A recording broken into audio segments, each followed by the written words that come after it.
Hey guys, tonight we are diving into one of history's most bizarre and, frankly, cringe-worthy footnotes. This isn't a story of battles or grand empires, but of something much more personal and messy. It's a story of absolute power, misplaced trust, and a medical experiment so disastrous it feels like it was written for a dark comedy. We're traveling to the Vatican in the mid-20th century, a place of immense piety and secrecy. And trust me, if you were a fly on the wall for this particular event, you'd wish you'd flown somewhere else. So, before you get comfortable, take a moment to like the video and subscribe, but only if you genuinely enjoy what I do here. In the comments below, let me know what city you're listening from, and what time it is for you. It's always cool to see where our little history community is spread out across the globe. Now dim the lights, maybe turn on a fan for that soft background hum, and let's ease into tonight's journey together. Picture yourself there. The year is 1958. The air in Rome is beginning to carry that faint, crisp chill of autumn. The relentless summer sun has finally given way to a softer, golden light that bathes the ancient city in a sort of nostalgic glow. Inside the formidable walls of Vatican City, the atmosphere is even more hushed, more deliberate. The rhythmic footsteps of Swiss guards echo in the courtyards, their colorful uniforms a stark contrast to the somber black cassocks of the priests gliding through the corridors. There's a weight in the air, a collective holding of breath. The reason for this tension is a man, a single, aging man who holds one of the most powerful titles on earth. Pope Pius XII. His given name was Eugenio Pasali, a name that sounds as aristocratic and Roman as he was. You see him not as a bombastic, revolutionary figure, but as a man of profound stillness. At 82 years old, he is incredibly thin, almost gaunt, with a face that seems carved from ivory. When he moves, it's with a slow, measured grace that makes him seem less like a man and more like a figure from a Renaissance painting who has decided to take a brief, solemn look. His papacy has been long and tumultuous, steering the Catholic Church through the inferno of the Second World War and into the tense, uncertain landscape of the Cold War. He is known as a brilliant diplomat, a deeply spiritual ascetic, and a man who keeps the world at a polite, but firm, distance. You are in his private apartments in the Apostolic Palace. The rooms are grand, of course, with high, frescoed ceilings and priceless tapestries, but his personal touch is one of austerity. It's quiet, almost unnaturally so, but then you hear it a faint, cheerful chirping. Yes, canaries. Here's a little detail you wouldn't get from the official portraits. The Pope, this figure of immense global authority, keeps bed birds, a goldfinch and a canary. To be exact, they fly freely around his private study, sometimes landing on his shoulder as he works on his encyclicals. It's a small, humanizing detail in a life that has become almost entirely symbolic. He also uses an electric razor, a modern touch that seems slightly out of place in this ancient institution, a quiet nod to his fascination with science and technology. But the years are catching up. The hands that once held the fate of nations, that have blessed millions, now tremble slightly. His porcelain fine skin seems stretched thin over his sharp bones. He suffers from chronic, debilitating hiccups, a strange and undignified affliction for a man of his stature. He has gastritis. He has moments of weakness that are carefully hidden from the public eye. The entire Vatican bureaucracy, a machine of immense and complex power, revolves around the health of this one man. And this is where the story gets complicated, a topic that historians are still fiercely debating in hushed, academic tones. His legacy, for many, he is a saintly figure, a mystical leader who received visions and guided the Church with unwavering faith. But for others, his name is forever linked to his public silence during the Holocaust. Was he a silent hero, working through clandestine channels to save as many people as he could, as his defenders passionately argue, or was he the cold Pope, a cautious diplomat so fearful of Nazi reprisals that he failed to speak out with the moral clarity his position demanded. The Vatican has only recently opened the archives from his papacy, and scholars are still sifting through millions of documents, trying to paint a definitive picture. The debate is far from over. But right now, in the autumn of 1958, those grand geopolitical dramas are in the past. The most pressing battle is a quiet one, being fought not in the corridors of power, but within his own frail body. And in this deeply personal battle, he has placed his absolute, unshakable faith not just in God, but in one particular man. A man who promises him not just a cure for his ailments, but a kind of earthly preservation beyond the grave. A man who is about to become the architect of a truly spectacular disaster. This man's name is Riccardo Galeazzi-Lisi, and he is not a priest, not a cardinal, not a member of the ancient, labyrinthine power structure of the Roman Curia. He is a layman, a doctor. When you see him, he doesn't blend in. In a world of flowing cast socks and crimson sashes, he wears sharp, modern suits. He carries a leather doctor's bag that looks almost like a prop from a different movie. He is brisk, confident, and has a way of speaking that is both reassuring and slightly too familiar. He is the Pope's personal physician.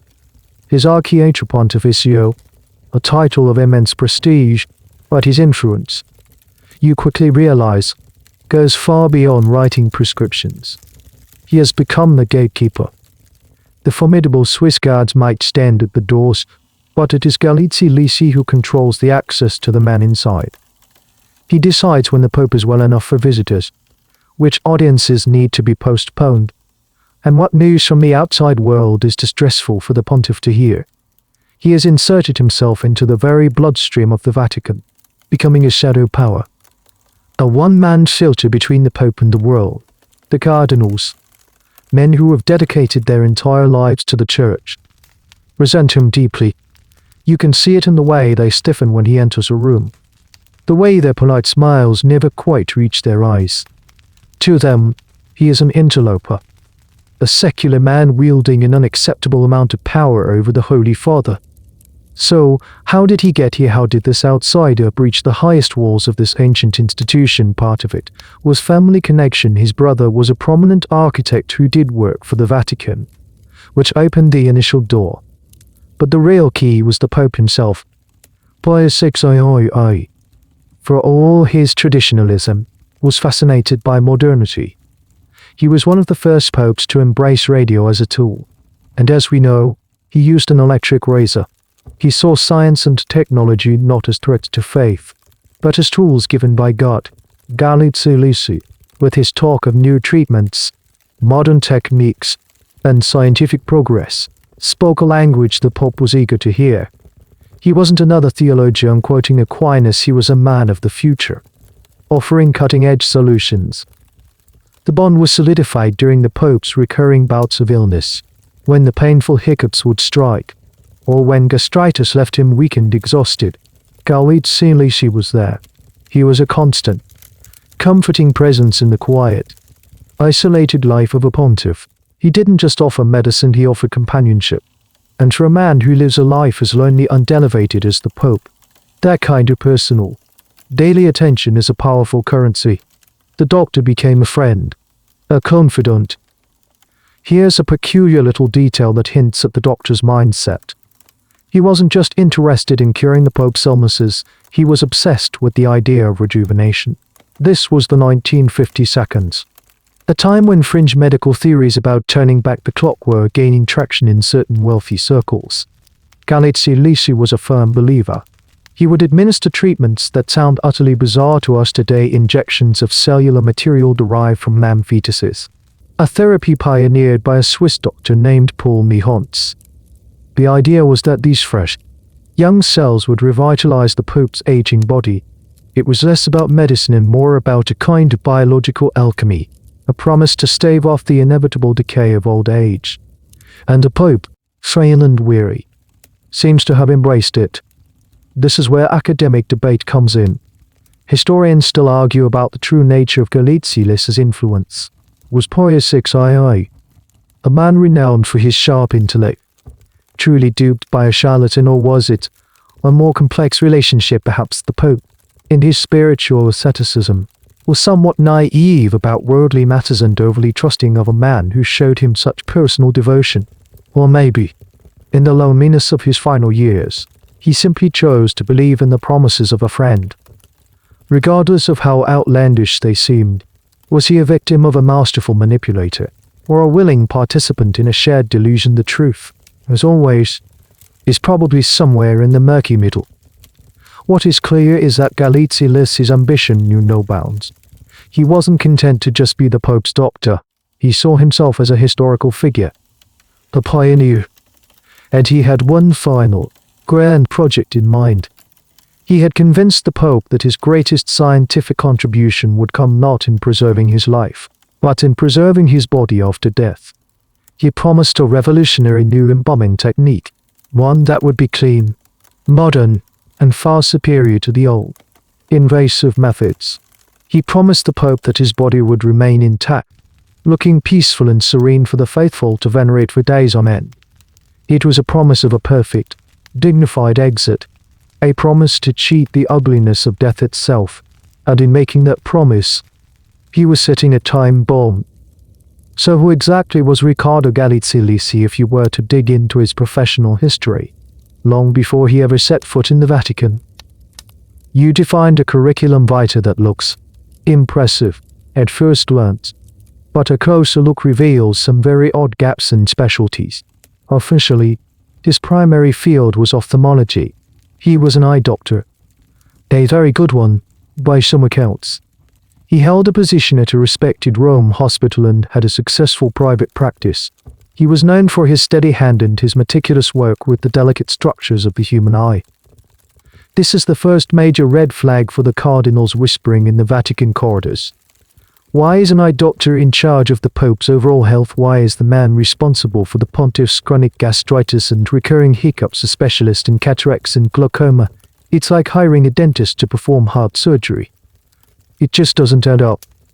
To the skeptical members of the Curia, it was proof that his position was based not on medical expertise, but on personal charm and fortunate connections. But Galeazzi-Lisi presented himself as more than just a simple eye doctor. He cultivated an image of being a polymath, a man of wide-ranging scientific interests.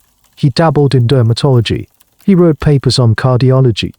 He styled himself as a gerontologist before the term was even widely used, a specialist in the science of aging. In his own mind, and in the story he sold to the Pope, he was just an ophthalmologist. He was a holistic medical visionary. He saw the body not as a collection of separate parts, but as a single system to be managed in, if possible, perfected. This is how he gained the Pope's trust. He didn't approach Pius XII as an eye doctor. He approached him as a man with answers to all his ailments. When the Pope suffered from his infamous hiccups, Galeazzi-Lisi didn't just shrug and call on a specialist. He confidently offered his own diagnosis and treatment. His theory the hiccups were caused by a neurovegetative disturbance linked to stomach issues. His solution wasn't some simple home remedy, it was a complex-sounding cocktail of medications, dietary changes, and his own special brand of reassuring bedside manner. And because the hiccups would eventually, naturally, go away, his cures appeared to work, reinforcing the Pope's faith in his genius. Here's a bizarre but revealing little anecdote about his character. Galeazzi-Lisi was also an amateur animal enthusiast, but in a very specific and slightly macabre way. He had a strange fascination with animal preservation, a kind of hobbyist taxidermy. He had reportedly developed his own methods for preserving small animals, keeping them looking lifelike long after death. He would proudly show off a preserved canary or a perfectly still lizard to his friends. To him, it was just another facet of his scientific curiosity. To an outside observer, it's a deeply unsettling hobby for the man in charge of a global spiritual leader's health. It foreshadows an obsession with halting the natural process of decay that would have catastrophic consequences. The ongoing debate among historians centers on this very point. Was Galeazzi-Lisi a deliberate con man? Or was he a true believer in his own eccentric theories? The Charlatan theory is compelling. It paints a picture of a cunning, ambitious doctor who saw the aging, isolated Pope as the ultimate prize. He recognized Pius XI's fear of physical decline and his fascination with modernity, and he tailored his entire persona to exploit those weaknesses. In this view, the weird cellular injections and the hobbyist taxidermy were all part of a calculated act to build a mystique around himself. The alternative view is, in some ways, more charitable but also more disturbing. It suggests that Galeazzi-Lisi was lying, at least not entirely. He genuinely believed he was a medical pioneer. He thought his lamb fetus injections were the future of medicine. He was convinced that his amateur preservation techniques could be scaled up to work on a human being, even one as important as the Pope. In this interpretation, he wasn't a malicious fraud, but a man blinded by his own arrogance and pseudo-scientific delusions. A man whose ego was so large that he couldn't see the massive gap between his abilities and his ambitions. The truth is likely a blend of both. He was probably a bit of a conman and a bit of a self-deluded fanatic, a dangerous combination of opportunism and incompetence. Whatever the case, he successfully sold himself to the one client who mattered most. He had convinced Pope Pius XII that he was not just a physician, but a guardian. He had promised to manage his life, and he was now preparing to manage his death. The eye doctor from Rome was about to try his hand at a procedure he had never performed before, on the most famous and revered body in the entire world. While the planet watched, the whispers grew louder now, like the rustling of dry leaves in the vast, empty courtyards of the apostolic palace. You can feel the tension ratcheting up. It's no longer a vague background hum, it's a palpable anxiety that permeates the very stone of the Vatican. Every cough from the papal apartments, every postponed audience, sends a ripple of rumor and speculation through the city-state. The Pope is failing. Everyone knows it, even if no one dares to say it aloud. You see it in the faces of the secretaries of state, the powerful cardinals who run the Church's global bureaucracy. They gather in small, hushed groups in the frescoed halls, their dark robes blending into the shadows. Their conversations are low and urgent. They're not just worried about the health of a man, they are worried about the stability of the institution they serve. A pope's final illness is a delicate and precarious time. It's a period of transition, of uncertainty. Power is in flux. The vast machinery of the Catholic Church begins to slow, waiting for the inevitable. And at the center of their anxiety is Galeazzi-Lisi. He has become a source of constant frustration. The cardinals need information. They need to prepare for a conclave, the secret election to choose the next pope. They need to manage the affairs of the Church, but the doctor stands in their way. He issues vague, optimistic bulletins to the press. The Holy Father had a restful night. The Pontiff's condition is stable, that contradict the rumors they hear from the papal servants. He guards the Pope's door like a dragon guarding a treasure, turning away even high-ranking officials with a polite but firm. The Holy Father needs his rest. They feel powerless, sidelined by a man they neither trust nor respect. The Pope's condition itself has become a source of bizarre stories. The chronic hiccups, a condition known medically as sinualtias, are particularly relentless. Imagine this: the spiritual leader of 1 billion people, a man whose every word is considered doctrine, trying to deliver a blessing or dictate a letter while being wrecked by these involuntary spasms. It's a profoundly humanizing, yet deeply undignified, struggle. Galeazzi-Lisi tries a dizzying array of remedies, from medications to strange herbal concoctions. Nothing seems to provide lasting relief. Here's a small, telling detail about the atmosphere inside the papal apartment. To combat the Pope's gastritis and general frailty, Galeazzi-Lisi has him on a strict, almost infant-like diet. He is often fed pureed foods and milky drinks, a diet that feels more suited to a nursery than the chambers of the Vicar of Christ. The servants, nuns from a German order who have dedicated their lives to serving the Pope, watch this with growing alarm. Sister Pasquale and Ailenet, The Pope's longtime housekeeper and a formidable figure in her own right, is particularly suspicious of the doctor. She sees firsthand the Pope's waning strength, and she has little faith in the doctor's strange methods. She and the doctor are locked in a silent Cold War, a struggle for influence over the Pope, fought in the language of meals served and schedules kept. The historical controversy here is about the Vatican's handling of the situation. Why was Galeazzi-Lisi allowed to maintain such absolute control in hindsight? It seems like a colossal failure of governance. Why didn't the senior cardinals, men of immense power and intellect, intervene more forcefully? Some historians argue that the very nature of the papacy made it impossible. The Pope is an absolute monarch. His word is law. If Pius XII placed his trust in this doctor, no one, not even the Secretary of State, had the authority to overrule him. To challenge the Pope's choice of physician would have been seen as a direct challenge to the Pope himself, an unthinkable act of insubordination. Others argue it was a more subtle failure. The cardinals were men of tradition, used to protocol and indirect maneuvering. They were outplayed by a modern operator who understood the power of personal access. They wrote memos and held quiet meetings, while Galeazzi-Lisi was in the Pope's room, holding his hand. He had the one thing they didn't: the Pope's ear. They were fighting a 17th century court battle, while he was running a 20th century PR campaign. So, the Vatican waits. The world's press has started to gather in St. Peter's Square, a flock of vultures sensing a story. Reporters from every major newspaper and broadcast network are setting up shop in Rome, their cameras pointed at the windows of the Apostolic Palace. Inside, the routine of the tiny state continues, but it's a performance. The guards march, the bells toll, the priests pray, but it's all overshadowed by the quiet drama unfolding in one man's bedroom.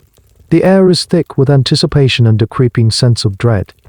The Pope is dying, and the man in charge of his care is an eye doctor with a hobby in taxidermy and a pocket full of questionable cures. The stage is set for a tragedy, but no one yet realizes it's about to become a farce. The scene shifts. It's early October now, and the autumn air is becoming more pronounced. But you are no longer in the formal, imposing halls of the Apostolic Palace in Vatican City. You're about 25 kilometers southeast of Rome, in the Alban Hills. The air here is cleaner, fresher, scented with pine and damp earth. You are at Castel Gandolfo, the Pope's official summer residence. It's a place of retreat, a sanctuary from the oppressive heat and political pressures of Rome. The palace itself is a magnificent fortress, built on the site of a villa that once belonged to the Roman Emperor Domitian. It overlooks the stunning, volcanic Lake Albano, its deep blue water like a sapphire set in the green hills. This is where popes have come for centuries to rest and recuperate. For Pius XII, it has become his primary residence in his final years. He prefers the relative tranquility of this place to the constant public scrutiny of the Vatican. Here, behind the high walls and lush gardens, he can almost pretend to be just Eugenio Pacelli again. You can picture him here, a frail figure in white, taking slow walks along the garden paths.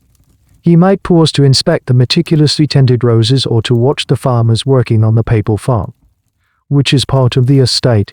The farm is a curious, self-sufficient world of its own, with cows, chickens, and olive groves, producing milk, eggs, and oil for the Vatican. It's a small detail, but it paints a picture of a life that is both unimaginably grand and strangely simple. It is in these gardens that the Pope feels most at peace, away from the endless documents and audiences. But this year, the atmosphere at Castel Gandolfo is not one of rest. It is a death watch. The Pope's health has taken a sharp, decisive turn for the worse. He is now confined to his bed, in a large, airy room with windows overlooking the lake. The usual calm of the residence has been replaced by a tense, medical urgency. Doctors and nurses move quietly in and out. The gentle chirping of his pet birds has been moved to another room, replaced by the hushed whispers of prayers and the clink of medical instruments. On the morning of October 6th, the final crisis begins. The Pope suffers a stroke. Suddenly, The slow, managed decline has accelerated into a terrifying freefall. Galeazzi-Lisi is, of course, at the center of the storm. He is a whirlwind of activity, issuing orders, checking equipment, and trying to project an air of calm control, but even he cannot hide the gravity of the situation. The Pope is largely unresponsive, his breathing shallow. The end is now a matter of hours, not days. The news electrifies the Vatican and the world. The official protocols, ancient and solemn, are set into motion. High-ranking cardinals are summoned from Rome. They make the drive up the winding roads to Castel Gandolfo. Their faces grim, the papal chamberlains, the noblemen whose ancient duty is to attend to the Pope, take up their positions. The Swiss guards at the gates of the castle stand, with an even more rigid solemnity. Here's a peculiar and slightly ghoulish detail of the era, the media frenzy. The moment the news of the stroke breaks, Castel Gandolfo is besieged by journalists. They set up a makeshift camp outside the main gates. They use powerful telephoto lenses to try and capture any activity in the windows of the papal apartment. Some reporters even try to bribe servants for information. One of the most aggressive media outlets is the Italian news agency, INOC. They are desperate for a scoop, for any detail that will put them ahead of their rivals, and they find a willing source in the most unlikely of places.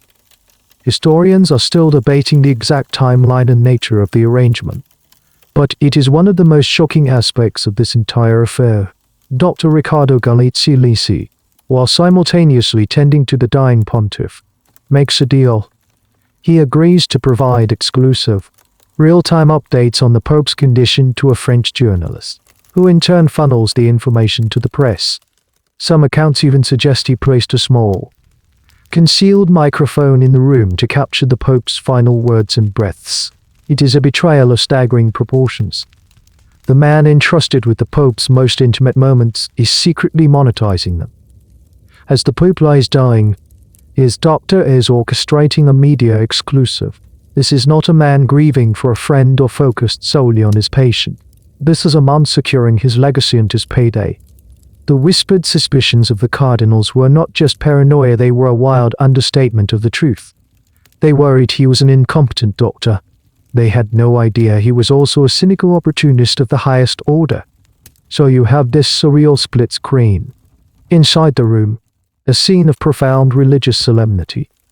Priests are administering the last rites, reciting the prayers for the dying. The highest officials of the Catholic Church are gathered around the bed of their spiritual father. It is a moment of deep, historical gravity, and just outside, in the antechamber, the Pope's personal physician is furtively passing notes and making coded phone calls, selling the story of his patient's death throws to the highest bidder. The sanctity of the moment is being utterly desecrated, and the worst is yet to come. Let's zoom in on that sick room in Castel Gandolfo. The air is heavy with the scent of old books, wilting flowers, and the faint, antiseptic smell of medicine. Outside, the world holds its breath, but inside this room, you're getting a front row seat to some of the most questionable medical practices of the 20th century. Galeazzi-Lisi is in his element, not as a healer, but as a performer. He is directing a play, and he is the star. His primary treatment throughout the Pope's final years, as we've touched on, was the infamous knee-haunt cellular therapy. It's worth taking a moment to understand just how strange this was. The theory, pioneered by Swiss Dr. Paul Knee-Hunt, was that injecting live cells from animal fetuses, usually lamb, could rejuvenate aging human tissue.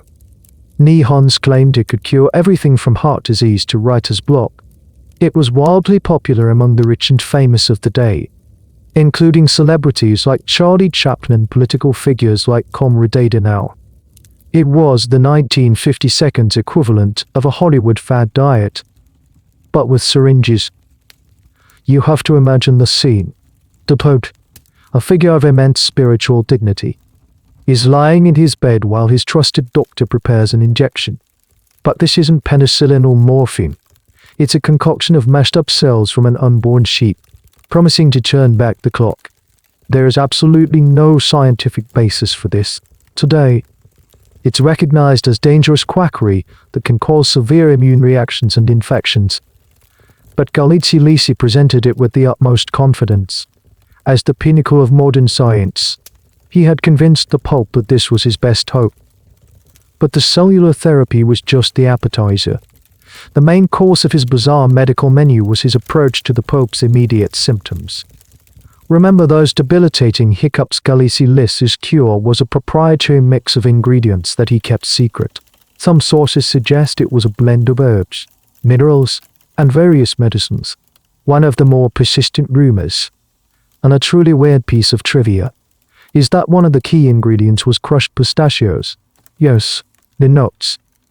The theory, as far as anyone can piece it together, was that something in the pistachios would soothe the nerves of the diaphragm. Whether this is true or not, it captures the essence of his methods, a strange blend of folk remedies, pseudoscience, and sheer invention. Then there was the matter of diagnosis. Galeazzi-Lisi used a device he called a diagnoscope.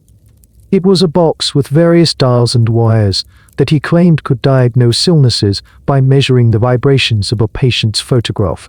He would place a picture of the Pope in his machine, twiddle some knobs, and confidently announce the source of the ailment. This wasn't just fringe science, this was pure theater, closer to a fortune teller's crystal ball than to any recognized medical instrument. The question that historians still grapple with is how much the other medical professionals knew and why they didn't stop him. Pius XII was not attended only by Galeazzi-Lisi. There were other qualified doctors and specialists from Rome who were called in for consultations. They must have seen what was happening. They must have known that cellular therapy was bunk and that the diagnoscope was a joke. This is where the power dynamics of the papal court come into play. Galeazzi-Lisi, as the Archiatre Pontificio, held ultimate authority.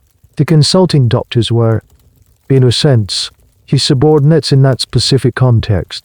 To openly contradict him would be a massive breach of professional etiquette, a direct challenge to the man the Pope himself had chosen. Furthermore, Pius XII was a notoriously difficult patient. He disliked being examined by multiple doctors and preferred to rely on the one man he trusted. The specialists may have offered contrary opinions in private, but they were likely ignored by both the Pope and his chief physician. They were faced with an impossible situation: either speak up and be dismissed, leaving the Pope entirely in the hands of a quack, or stay on the sidelines, offering what little conventional help they could, and hope for the best. So in the Pope's final days, his treatment is a chaotic mix of legitimate palliative care administered by nurses and other doctors, and Galeazzi-Lisi's theatrical quackery. While one doctor might be trying to manage his blood pressure with conventional medicine, Galeazzi-Lisi would be preparing another rejuvenating injection, or mixing a secret herbal tonic. It's a medical tug-of-war being fought over the frail body of the leader of the Catholic Church. The ultimate irony is that none of it worked. None of the fancy injections, the secret formulas, or the pistachio remedies could halt the inevitable. The Pope's body was shutting down. The stroke had done irreparable damage. All of Galeazzi-Lisi's grand promises of rejuvenation and vitality had evaporated. He had failed in his primary mission to preserve the Pope's life. But he had one last chance to prove his genius. He had a plan for preserving the Pope's body in death, and this, he was certain, would be his masterpiece. The end comes in the pre-dawn hours of October 9th. The room at Castel Gandolfo is crowded now, filled with the highest dignitaries of the church who have kept vigil through the night. You are there, a silent observer in the corner, watching the fine elect of a long and storied life. Pope Pius XII has been in undoubt of consciousness for 3 days. There are moments of lucidity, brief flashes of the sharp mind that had guided the church for nearly 2 decades. But mostly, there is just the slow, labored breathing of a body giving up its fight. Sister Pasquale and I and the other nuns move with quiet efficiency, moistening his lips, adjusting his pillows. The cardinals stand in silent prayer, their faces etched with a mixture of grief and the immense weight of what comes next. Galeazzi-Lisi is ever present, a hovering, almost proprietary figure at the bedside. He checks the Pope's pulse, listens to his heart with a stethoscope, and offers hushed updates to the assembled officials. To an outsider, he looks the part of the devoted physician, staying with his patient until the very end. But knowing what you know about his deal with the press, his average justice seems tainted. A performance for the history books he intends to co-author. In one of his last moments of clarity, the Pope is said to have looked towards his doctor. He couldn't speak, but his eyes conveyed a message. What was it? Gratitude, fear, a final plea for help? We can never know. But in that moment, the bond between these two men, the absolute monarch and his chosen physician, is palpable. For all his faults, for all his questionable methods, Galeazzi-Lisi was a constant presence in the Pope's lonely final years. The Pope's trust in him, it seems, remained unshaken to the very end. He had placed his soul in the hands of God, but he had placed the fate of his earthly vessel in the hands of this doctor. This wasn't just about medical care, it was about legacy. The Pope, a man deeply concerned with tradition and dignity, wanted his departure from this world to be as orderly and serene as his life. He had approved Galeazzi-Lisi's grand plan for his ovation, a plan that promised to avoid the barbaric and invasive methods of traditional embalming. He would be the first pope of the modern era to benefit from this new, scientific approach. Here's a small, poignant detail about his final hours. As he lay dying, a recording was played in his room. It was a broadcast of one of his own speeches, his voice filling the room strong, clear, and authoritative. It was a stark and haunting contrast to the frail man in the bed, a ghost of his former self listening to his own echo from the past. It was as if the Vatican was trying to remind itself of who he was, even as he was slipping away. At 3:52 a.m., it's over. Dr. Joseph von Roten, another physician present, officially confirms the death. Galeazzi-Lisi then performs the traditional, grim duty of the papal physician.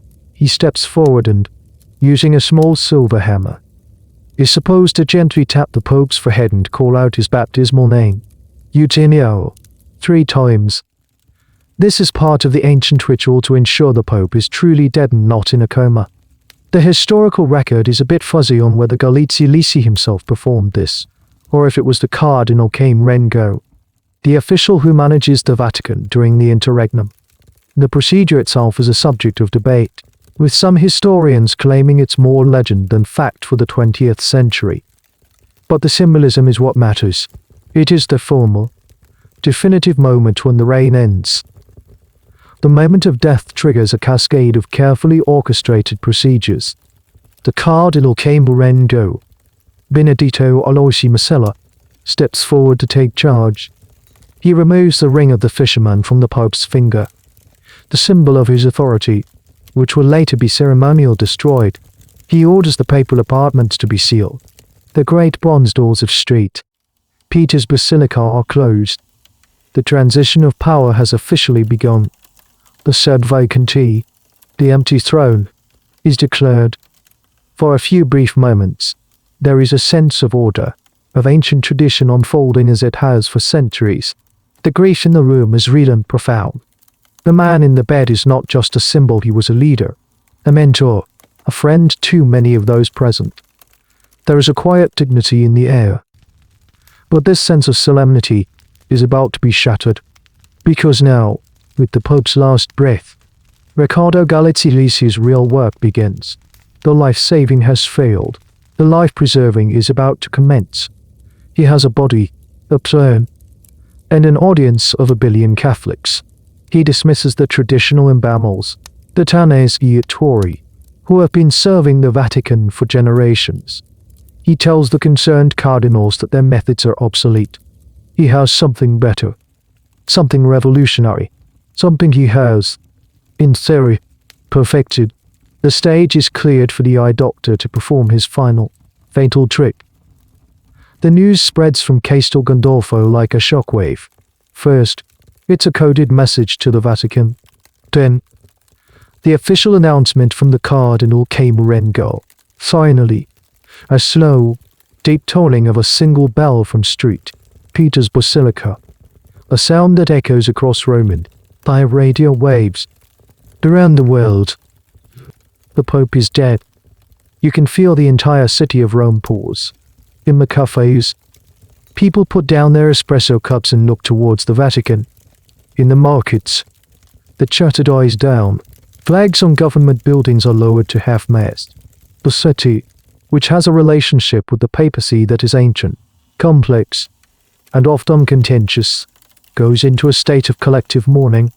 It's a moment of immense historical significance, and the gears of a centuries-old machine begin to turn with practiced, solemn precision. This is what is supposed to happen. There is a detailed, ancient script for this exact event. A book of rituals known as the Ordui Exes Equiarum Romani Pontific. It dictates every step, from the moment of death to the final interment. It's a process designed to ensure dignity, to project stability, and to guide the Church through the vulnerable period between popes. First, there is the official verification of death, which has just occurred. Next, the body is to be washed and dressed in full pontifical vestments. This includes the white cassock, the red papal slippers, a pectoral cross, and the mitre on his head. This task is traditionally carried out by specific members of the papal household and the Vatican's own embalmers. It is a ritual both intimate and formal. After the dressing, the body is supposed to lie in state for a short period within the papal residence, in this case, Castel Gandolfo. This is a private viewing for the members of the papal household and the College of Cardinals. Following this, a grand and solemn procession is planned. The Pope's body would be transported from Castel Gandolfo down to the Vatican, a journey of about an hour by car. Upon arrival at the Vatican, the body would be carried into St. Peter's Basilica, the grandest church in Christendom, and placed on a high catafalque in the center of the nave. Here, the public mourning would begin. For 3 days, the faithful from Rome and around the world would be able to file past the bier to pay their respects. This is a crucial part of the process, a final connection between the Pontiff and his flock. After the 3 days of lying in state, the funeral mass, a massive and globally televised event, would be held in St. Peter's Square. Finally, the Pope's simple wooden coffin would be placed inside a lead casket, which is then sealed inside a larger outer casket of elm or cypress. This triple coffin is then interred in the crypts beneath St. Peter's Basilica, the final resting place of popes stretching back to St. Peter himself. This is the plan. It is a blueprint perfected over centuries, a symphony of ritual designed to be flawless. It is majestic, it is orderly, and it is about to be completely derailed. The first departure from the script happens almost immediately. As we know, Dr. Galeazzi-Lisi dismisses the professional embalmers. These men, botanesiatori, are a Roman institution. Their craft has been passed down through families for generations. They know the challenges of the warm Roman climate. They have their own secret formulas and techniques, time-tested and reliable. They are unceremoniously told their services are not required. You can imagine their shock and indignation. They are the keepers of a sacred tradition, and they are being sidelined by a doctor whose specialty is the human eye. This is the point of no return. The cardinals, already wary of the doctor, are now deeply concerned. But they are in a difficult position. The Pope had explicitly approved of Galeazzi-Lisi's new method. To overrule it now, in the very moment after his death, would seem disrespectful to his final wishes. Who are they to question the wisdom of the Holy Father? The academic debate here is fascinating. Was this a failure of nerve on the part of the cardinals, or a demonstration of their profound, almost crippling, respect for papal authority? Whatever the reason, they acquiesce. They step back and allow the doctor to proceed. A strange little tidbit from this moment, as the official preparations were being discussed, Galeazzi-Lisi was already executing the next phase of his media deal. He had a photographer on standby, another part of his exclusive arrangement. While the cardinals were praying and planning the grand procession, Galeazzi-Lisi and his accomplice were taking clandestine photographs of the deceased pope, propped up on his pillows. These photos, showing the Pontiff in the first moments after his death, would soon be sold to the highest bidding magazines in France and Italy. A final, ghoulish act of betrayal.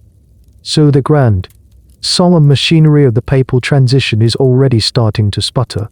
The ancient blueprint is being ignored. The professional craftsmen have been sent home, aiming armed with confidence, a secret formula, and a history of questionable medical practices has been given sole custody of the most sacred corpse in the world. In a small, sealed room in Castel Gandolfo, he is about to begin his work. The world expects a miracle of modern science.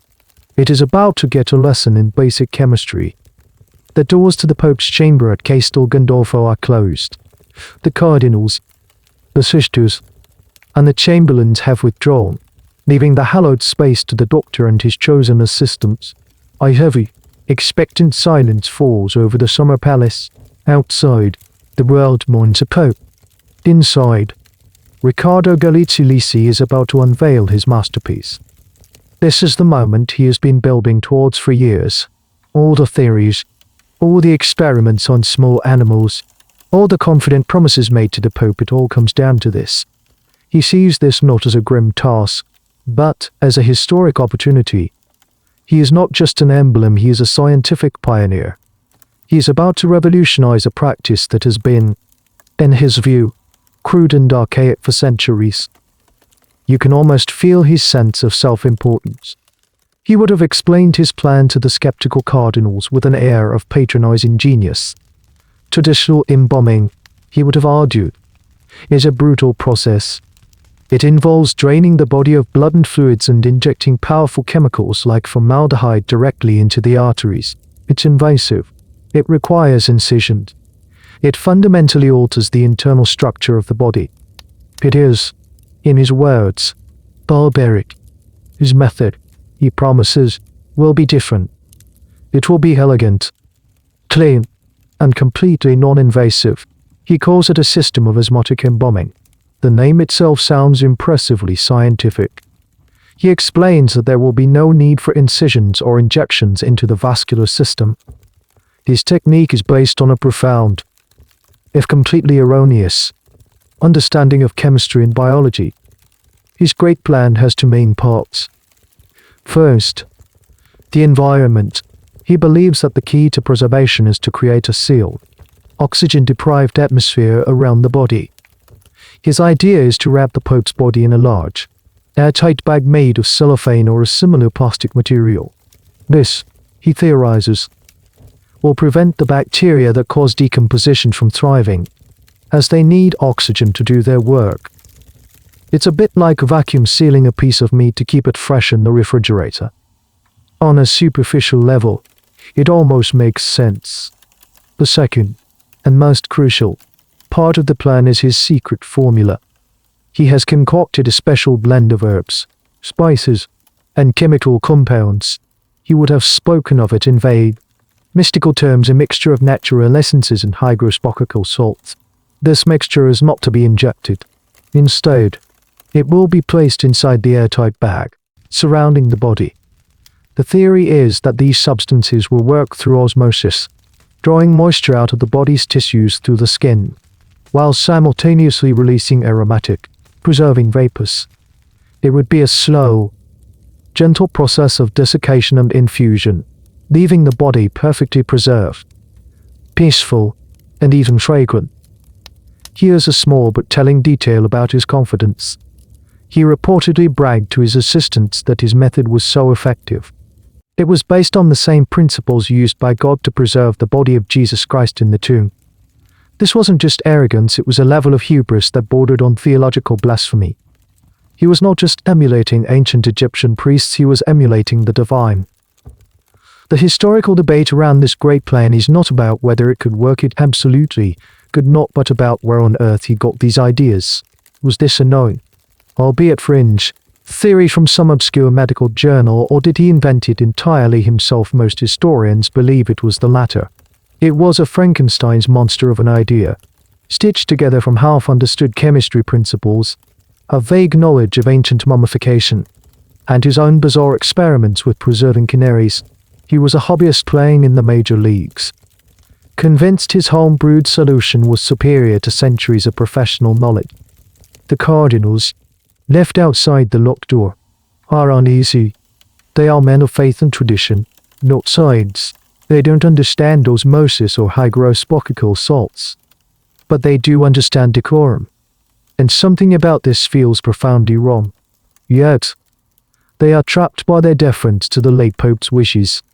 They have entrusted the body of the Vicar of Christ to a man who thinks you can mummify a human being like a piece of fruit left out in the sun with some potpourri. So in that quiet room, the work begins. The Pope's body, dressed in his pontifical robes, is carefully laid out. Galeazzi-Lisi and his team get to work, preparing the strange collection of herbs and chemicals. They bring in the large, translucent plastic bag. There's a sense of clinical procedure, but it's the clinic of a mad scientist. The stage is set. The materials are ready. The doctor is about to apply his great plan. But first, irreversible steps of the disaster are being taken. Let's pull back the curtain on this revolutionary formula. If you could have peered into the bowls and flasks Galeazzi-Lisi was using, you wouldn't have seen the precise, labeled chemicals of a modern laboratory. It would have looked more like the workshop of a medieval alchemist or perhaps an experimental kitchen. The so-called osmotic method was a disaster waiting to happen, not just because the theory was flawed, but because the ingredients themselves were a recipe for failure. The core of his mixture was a blend of various herbs, spices, and natural resins. Think of the most potent things you might find in an old-fashioned pantry: cinnamon, cloves, juniper, mint, and marjoram. His thinking was likely inspired by accounts of ancient Egyptian mummification, where aromatic resins and spices were used to pack the body cavities. The Egyptians used them for their antibacterial properties and, just as importantly, to mask the smell of decay. Galeazzi-Lisi seemed to believe these substances possessed an almost magical power to halt decomposition entirely, just by being in proximity to the body. He combined these fragrant botanicals with a variety of hygroscopical, that is, moisture-absorbing compounds. These included common salts and other desiccants. The idea, as he saw it, was to create a powerful thirst around the body. The salts and chemicals would suck the water out of the Pope's tissues through the skin, drying out the body from the outside in. This, he believed, would prevent the internal organs and fluids from putrefying. Now, here is where his stunning lack of basic biological and chemical knowledge becomes terrifyingly clear. He made two catastrophic errors. First, the cellophane bag. He wanted to create an airtight seal to deprive aerobic bacteria, the kind that need oxygen, of an environment to thrive. What he failed to account for were anaerobic bacteria. These are microorganisms that thrive in oxygen-free environments. They are present in the human digestive system and are a primary engine of decomposition from within. By sealing the Pope's body in an airtight bag, Galeazzi-Lisi wasn't stopping decomposition, he was creating the perfect incubator for it. He had essentially built a pressure cooker for internal decay. Second, his osmotic theory was pure fantasy. While strong saline solutions can draw out moisture, the process is incredibly slow and inefficient when applied externally to an intact body. It simply cannot work fast enough to counteract the massive, rapid process of internal decomposition that begins moments after death. The body is more than 70% water. Pulling that much moisture through the skin using a handful of herbs and salts is like trying to empty a swimming pool with a paper towel. Here's a particularly strange ingredient that was reportedly part of his concoction, a chemical called osmo-dys. There is very little mainstream scientific literature about a substance with this name, which has led historians to a fascinating debate. Was osmo-dys a real, albeit obscure, chemical compound that Galeazzi-Lisi had learned about somewhere, or was it a name he invented himself to make his formula sound more mysterious and scientific to the uninitiated cardinals? Many scholars lean towards the latter, believing it was a piece of pure marketing, a nonsense word to add to the mystique of his genius. It was the special sauce in his recipe, and its main ingredient was probably pure ego. So you have to picture the scene. The Pope's body, fully vested, is laid out. This mixture of spices, herbs, and mystery chemicals is carefully spread over and around him. Then, the entire assembly body, robes, and fragrant powder is enveloped in the large, crackling cellophane sheet. The edges are meticulously sealed with tape and possibly some kind of wax, creating what the doctor believes is a perfect, hermetically sealed preservation chamber. He steps back, admiring his work. In his mind, he has just performed a miracle of modern science. He has honored the Pope's last wish. He has created a perfect, peaceful tableau that will remain unchanged for days, a testament to his brilliance. But he hasn't. He has created a biological time bomb inside that sealed bag. A horrific chemical reaction has just begun. The body's own internal heat, combined with the moisture-trapping effect of the plastic, has created a warm, humid, oxygen-free greenhouse. The anaerobic bacteria in the gut, a legion of microscopic agents of decay, have just been given the green light. They begin their work, breaking down tissues, releasing gases methane, hydrogen sulfide, ammonia. The very process he sought to prevent, he has instead supercharged.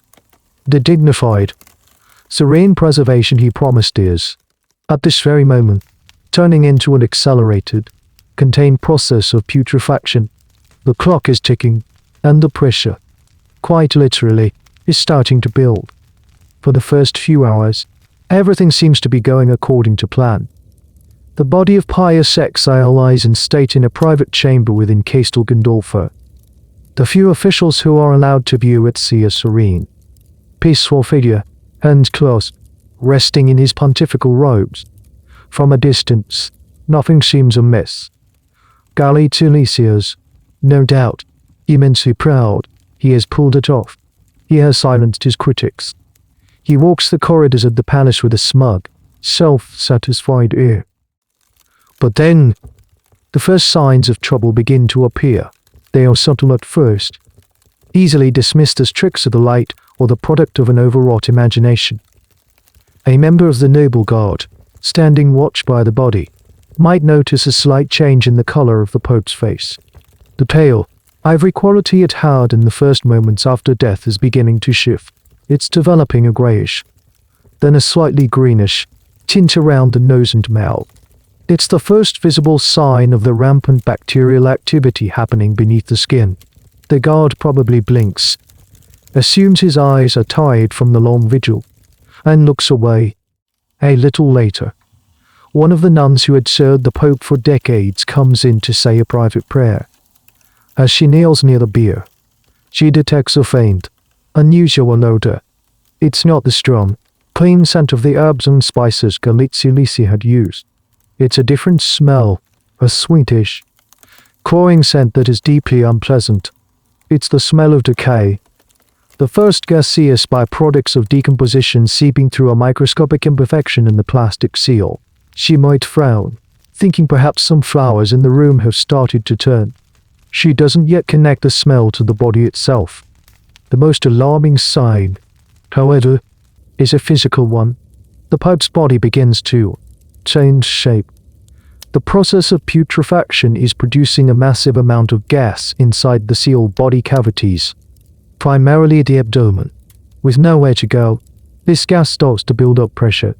The cellophane bag, which was intended to be an airtight seal, is now acting like a balloon being slowly inflated from the inside. A Vatican official, coming to pay his respects, would notice that the Pope's torso looks slightly distended, unnaturally swollen beneath the fine vestments. It's a horrifying, surreal sight. The serene, ascetic figure of the Pontiff is beginning to bloat. This is where the panic starts to set in, but it's a quiet, behind-the-scenes panic. No one wants to be the first to raise the alarm. To do so would be to admit that the Pope's final wishes have resulted in a catastrophe, and to openly challenge the authority of his chosen physician. So they try to fix it, quietly. Here's a bizarre, almost comical, detail of their attempts. Realizing that the smell is becoming more noticeable, Attendants start placing huge bouquets of flowers all around the bier. They bring him lilies, roses, any fragrant bloom they can find, hoping to overpower the increasingly foul odor. The room, which was once a solemn chamber of mourning, starts to look like a frantic, over-the-top flower show. They also light pots of incense and aromatic candles, filling the air with a thick, cloying smoke that barely masks the underlying problem. The historical debate here revolves around Galeazzi-Lisi's reaction. When did he realize his experiment had gone horribly wrong? Some accounts suggest he remained in denial for a shockingly long time, insisting that these were normal, temporary post-mortem changes that his process would soon reverse. He might have claimed the discoloration was just bruising or that the odor was the result of his herbal mixture activating. He was a man so invested in his own genius that he was likely incapable of admitting failure, even as the evidence was literally swelling before his eyes. Others argue that he must have known he was in deep trouble. As a doctor, even an eye doctor, he would have understood the basic signs of decomposition. His reaction, in this view, was not one of denial, but of pure panic and damage control. He was no longer a confident pioneer, he was a terrified fraud trying to hide his colossal mistake. Regardless of his mindset, the problem is escalating rapidly. The body is not being preserved, it is actively and visibly decomposing at an accelerated rate. The carefully constructed image of a serene and peaceful death is literally falling apart. The first stage of the lying in state at Castel Gandolfo is turning into a grotesque secret. The officials in charge now face a dreadful dilemma. They are scheduled to transport the body to the Vatican for a massive public viewing. How can they possibly move this thing and put it on display in the middle of street? Peter's Basilica, the silent, creeping horror in the private chamber, is about to go public. The secret is becoming impossible to keep. What started as a few worried glances and hushed whispers among the inner circle at Castel Gandolfo has now escalated into a full-blown, unspoken crisis. The problem is no longer just a slight discoloration or a faint odor. The signs of catastrophic failure are becoming aggressively obvious. The bloating of the Pope's body has worsened considerably. The pressure from the internal gases is so intense that it is distorting his features. The peaceful, ascetic face is now puffy and discolored, a grotesque caricature of the man he was. The official color of the deceased Pope's skin has reportedly turned a dark shade, variously described as violet, deep purple, or even emerald green. The chemical reactions happening inside the sealed bag are creating pigments that stain the tissues from within. You have to imagine the state of mind of the Vatican officials. They are trapped in a nightmare of their own making. They are men of immense dignity, accustomed to dealing with matters of state and theology. Now, they are forced to confront a problem of basic, horrifying biology. Their leader, the Vicar of Christ, is decomposing before their eyes at a speed that defies belief. Their attempts at mitigation become more desperate. The room is now so full of flowers and incense that the air is thick and difficult to breathe. This, however, creates its own problem. The heat from the numerous candles they've lit to mask the smell is slightly raising the ambient temperature in the room. And heat, as any first-year biology student knows, is an accelerant for bacterial growth and decomposition. Their solution is actually making the problem worse. They are inadvertently turning the room into a low-temperature oven. Here's a grimly fascinating detail that highlights their desperation. At one point, the pressure inside the Pope's chest cavity becomes so great that his pectoral cross, lying on his vestments, is seen to slowly rise and fall, as if he were still breathing. Guards and attendants witnessing this are said to have been deeply shaken, mistaking it for a moment as a miraculous sign, before the horrifying reality dawned on them. It wasn't a miracle, it was physics. The body had become a sealed vessel of pressurized gas. The debate among historians at this point is about the chain of command. Who was in charge?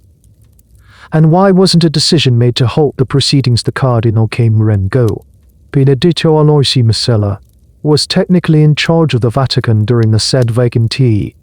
However, he was an elderly, traditional man, Likely overwhelmed by the unprecedented nature of the crisis, he would have been reluctant to take the drastic step of overriding what he still believed were the Pope's explicit last wishes, especially when the man who'd made the promises, Galeazzi-Lisi, was likely still insisting everything was fine.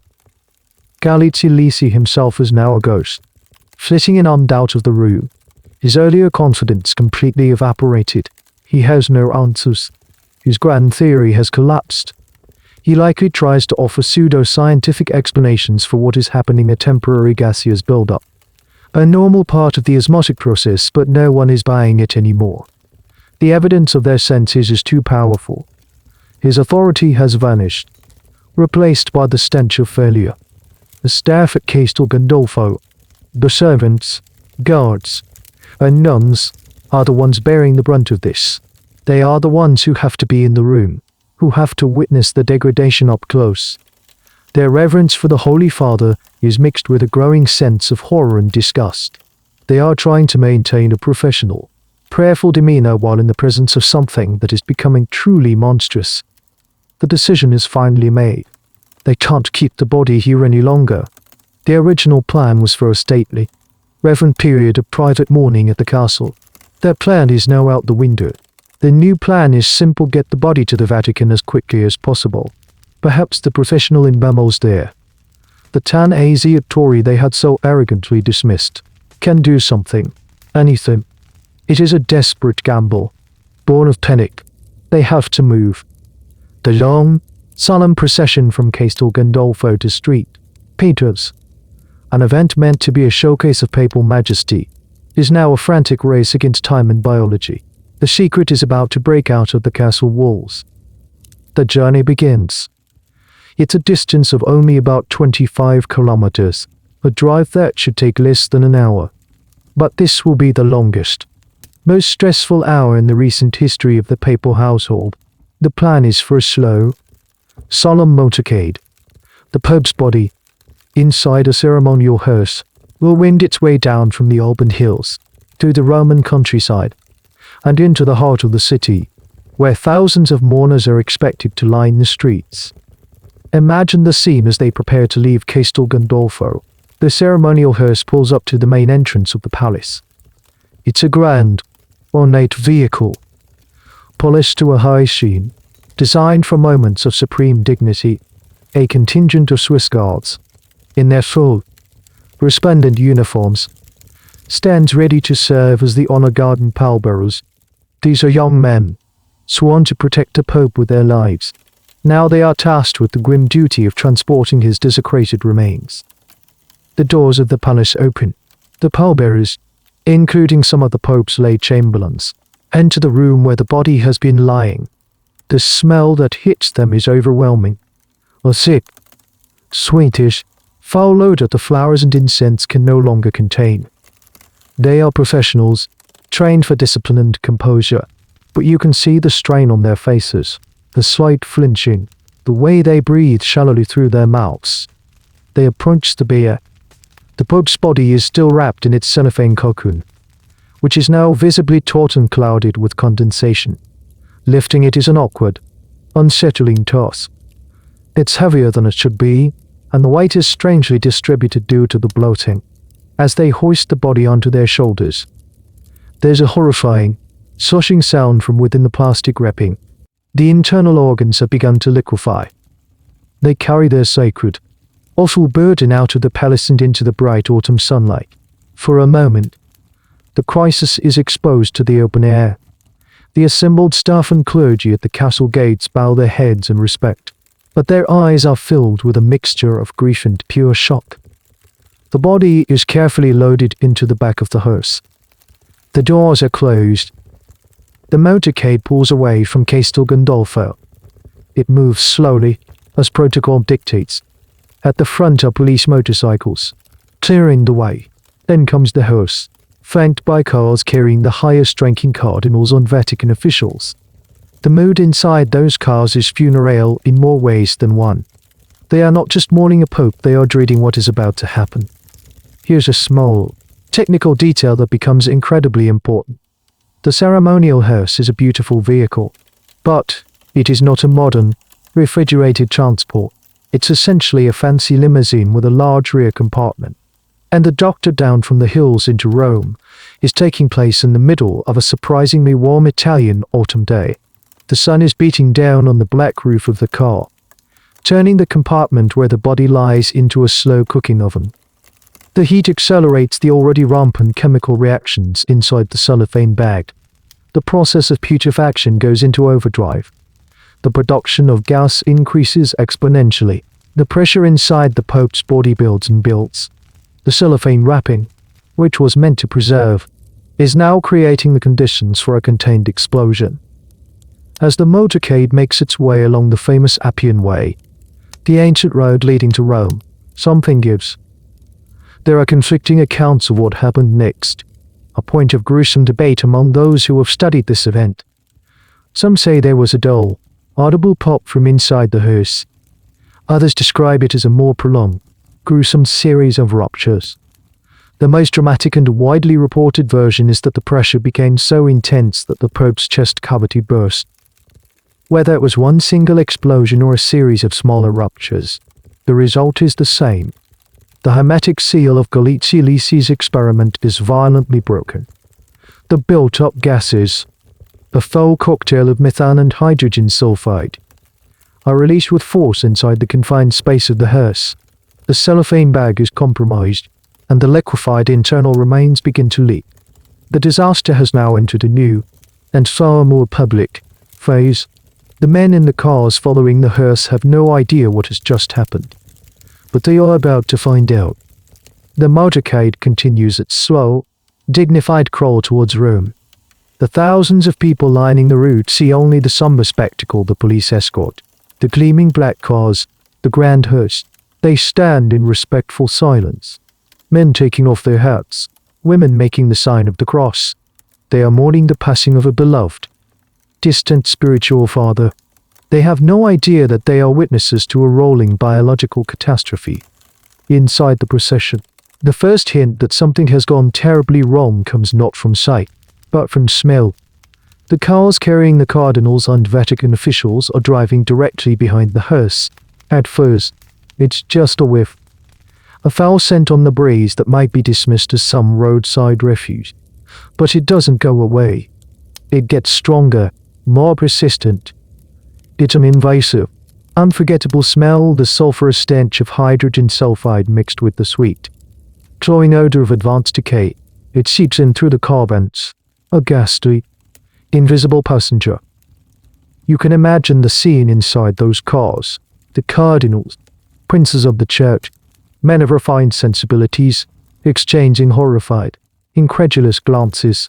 Windows are hastily rolled up, but it's too late. The smell is already inside, thick and nauseating. The silent, dignified procession has been invaded by the most undignified smell imaginable. The very air has been corrupted. As the motorcade enters the outskirts of Rome, the crowds grow thicker. People are pressed close to the curb, hoping for a final glimpse of the papal hearse. And now, some of them can smell it too. A confused murmur ripples through the crowd. What is that terrible odor? Is it a problem with the city's sewers, an industrial accident? The initial reaction is confusion, not comprehension. The idea that the smell could be coming from the hearse itself is simply unthinkable, too grotesque to contemplate. But the evidence is becoming undeniable. The hearse itself, a vehicle of supreme solemnity, is now the epicenter of a spreading cloud of stench. The honor guard of Swiss guards, riding in an open-topped car or standing on the running boards, are hit the worst. They are directly in the path of the foul air. These young men, models of military discipline, are struggling to maintain their composure. Their faces are pale, their expressions rigid, some look physically ill. It is an act of supreme willpower for them not to retch or turn away in disgust. Their duty has become a form of torture. Here's a small but powerful detail that has been passed down in the oral history of this event. The driver of the hearse, a man named Giovanni, reportedly became so overwhelmed by the smell seeping into his cabin that he had to fight the urge to stop the car and flee. He was trapped, forced to pilot this rolling horror through the streets of Rome, his eyes watering, his stomach churning. The historical debate here is subtle but important. How much did the public actually understand in that moment? Most mainstream news reports from the time were respectful and discreet, making no mention of the incident. The Vatican's PR machine, even in its panic state, was effective at controlling the immediate narrative. However, anecdotal accounts from people who were there are plentiful. They tell of the confusion, the disgust, and the dawning horror as they realized the source of the smell. So was it a widely known public scandal from day one, or was it more of an open secret? A shocking rumor that spread through Rome like wildfire, but didn't make it into the official record. The truth is likely that the full, gruesome details were known only to those closest to the procession, while the general public was left with a confusing and deeply unpleasant memory. By the time the motorcade reaches the territory of Vatican City and crosses into St. Peter's Square, the situation is dire. The plan was to have a brief ceremony in the square before carrying the body into the basilica. That plan is abandoned. The moment the hearse comes to a stop, the doors are flung open by panicked attendants. The wave of concentrated stench that pours out is staggering. It hits the assembled clergy and honor guard like a physical blow. The secret is out. The disaster is no longer contained. It is now on public display at the very heart of the Catholic world. Let's shift our perspective for a moment. Forget the cardinals and their cars and the crowds on the street. Put yourself in the polished black boots and magnificent striped uniform of a Swiss guard. You are one of the chosen few, a young man from a good Swiss Catholic family, who has sworn an oath to defend the Holy Father. It is the honor of a lifetime. Your duty today is to be a pallbearer, to carry the body of Pope Pius XII on its final journey into St. Peter's Basilica. It is supposed to be the most solemn, most profound moment of your service. The hearse doors swing open, and the reality of your task hits you. The smell is a physical force. It's not just unpleasant, it's suffocating. It burns your nostrils and coats the back of your throat. You and your comrades, men trained to stand unflinching in the face of any threat, visibly recoil. There is a moment of hesitation, of pure human revulsion. But your commander gives a sharp, low order. The duty must be done. You steer yourself. You and 5 other guards step forward. The body is still loosely contained within the now ruined cellophane bag, which is stained and slick. The vestments, once pristine white and gold, are now discolored with dark, spreading patches. The sight is as offensive as the smell. You take your position, one hand on the side of the simple wooden litter, the other ready to support the weight, as you and your fellow guards lift the body from the hearse. The full horror is unleashed. The explosion during the journey did more than just release gas, it compromised the entire structural integrity of the corpse. The body, supersaturated with the liquids of decomposition, is no longer solid. The weight shifts in an unnatural, horrifying way. There is a dreadful, wet sound. The cellophane, already brittle from the chemical reactions, tears further. A dark, viscous fluid, the liquefied remains of the Pope's internal organs, begins to leak out, dripping onto the floor of the hearse and onto the immaculate paving stones of St. Peter's Square. This is the moment that is burned into the memory of everyone who witnessed it. The Swiss guards, paragons of discipline, are struggling. Their faces are masks of grim determination, but their eyes betray their horror. They are trying to move with the slow, measured pace that ceremony dictates, but their movements are stiff with tension. Every step is a risk, a new opportunity for this awful burden to shift or leak. A particularly grim and debated detail of this moment is the condition of the Pope's nose. Some accounts, likely exaggerated over time but rooted in a gruesome reality, claim that during the transfer from the hearse to the litter, part of the Pope's nose and some of his fingers detached from the body, the cartilage and small bones, having lost their structural integrity, simply gave way. Whether this specific detail is literally true is a topic for ghoulish historical debate. What is not debated is that the body was in a state of catastrophic disintegration. You are now marching, step by agonizing step, Up the grand staircase of St. Peter's Basilica, the journey across the vast square feels like an eternity.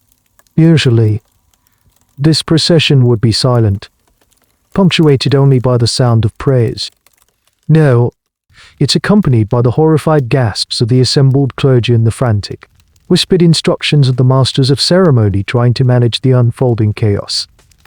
Your uniform, a source of immense pride, is being desecrated.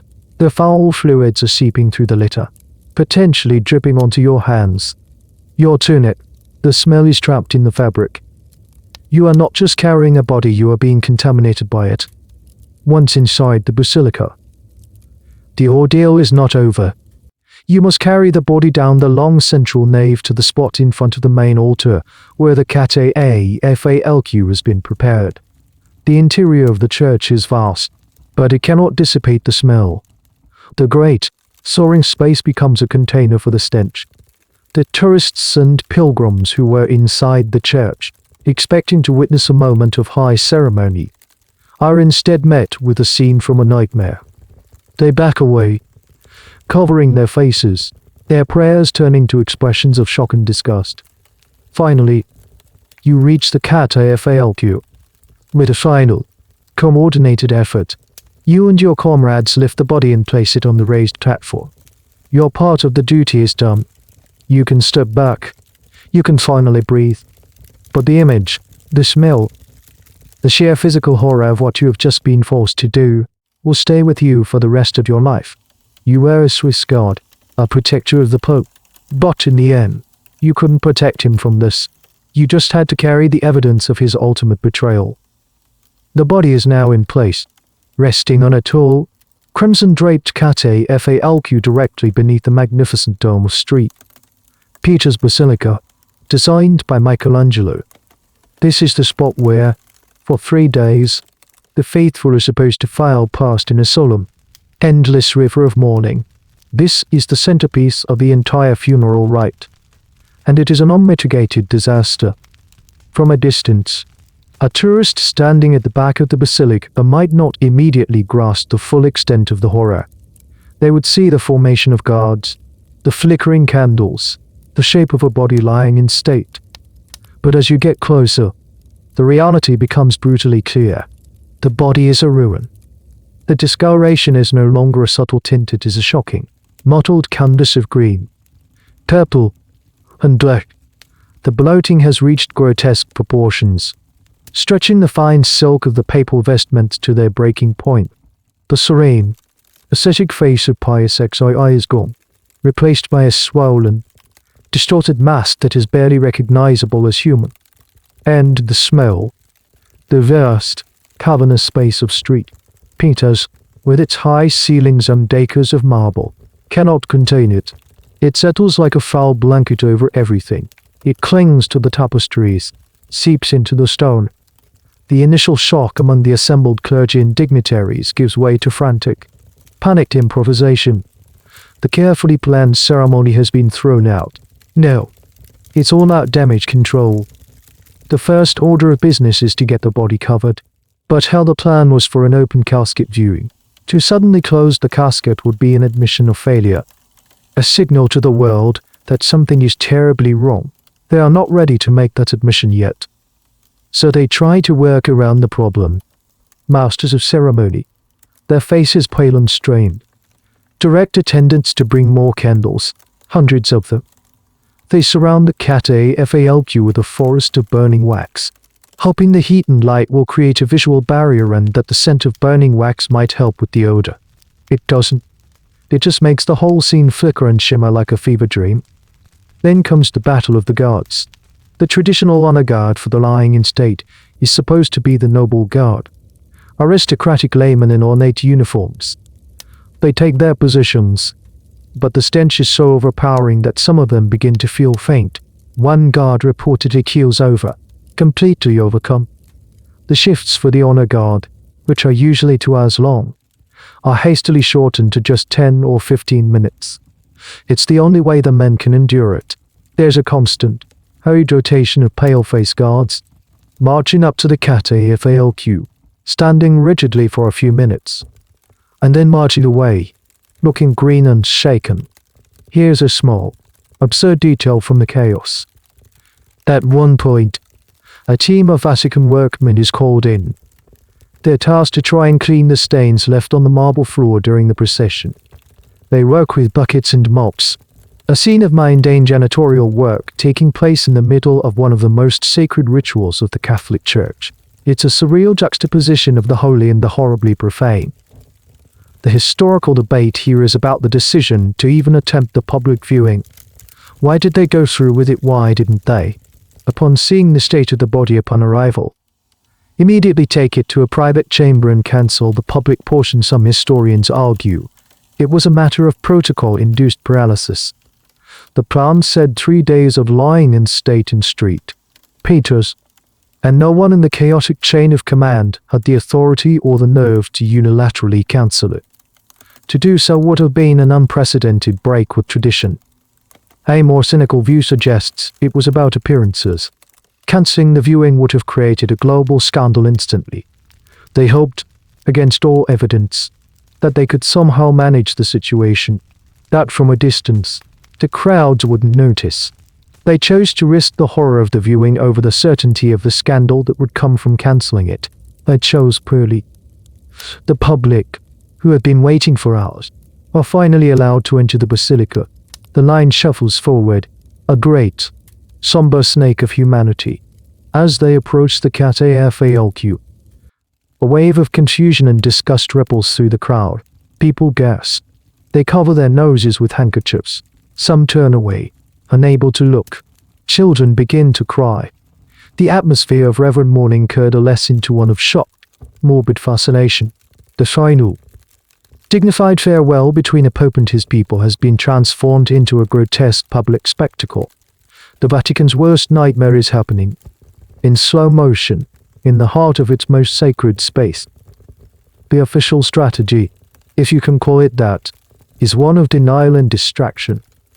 The Vatican officials running this chaotic show are clinging to the hope that they can somehow mask the reality of the situation through sheer sensory overload. Their main weapon in this fight is flowers. A frantic order goes out to every florist in Rome: send everything you have to the Vatican. Now, within hours, truckloads of flowers begin to arrive at St. Peter's. There are lilies, roses, carnations, gladioli, a tidal wave of fragrant blossoms. Armfuls of flowers are carried into the basilica and piled up around the base of the catafalque. They create a massive, dense wall of petals, a desperate attempt to build a fragrant fortress around the source of the decay. The scene becomes increasingly surreal. The area around the Pope's body, already crowded with candles, now looks like a float in a particularly morbid parade. The sheer volume of flowers is staggering, but it's a losing battle. The powerful, sweet scent of thousands of lilies and roses mingles with the underlying stench of decomposition, creating a new, hybrid smell that is arguably worse than either scent on its own. It's a cloying, sickly sweet aroma of death feebly disguised by life. It's the smell of utter failure. Attendants are also brought in with ribless, the metal censers used to burn incense during Mass. They are kept burning constantly, swung back and forth, puffing out thick clouds of frankincense and myrrh. The air in the basilica becomes hazy, a smoky fog that stings the eyes and makes breathing even more difficult. The idea is to purify the air, but it only adds another layer to the sensory assault. You have the flickering candlelight, the wall of wilting flowers, and now a thick, acrid smoke. It's less like a church and more like a bizarre, funeral nightclub. A small but poignant detail from this effort is the state of the flowers themselves. The heat from the hundreds of candles, combined with the gases being emitted from the body, is causing the fresh flowers to wilt and turn brown at an accelerated rate. The very symbols of life and beauty that were brought in to hide the decay are themselves decaying, sucked into the vortex of decomposition. Fresh bouquets are brought in, but within hours, they to begin to droop and wither. It's a perfect, tragic metaphor for the futility of the entire effort. While this is happening, the problem with the body itself continues to escalate. The process of decay hasn't stopped just because it's on public display. Under the heat of the television lights that have been set up for news crews and the forest of candles, the decomposition continues unabated. The bloating may have reached its peak, but now the tissues are beginning to break down and collapse in on themselves. The shape of the body seems to subtly shift and settle over the course of the day. The historical controversy here is whether any further treatments were attempted at this stage.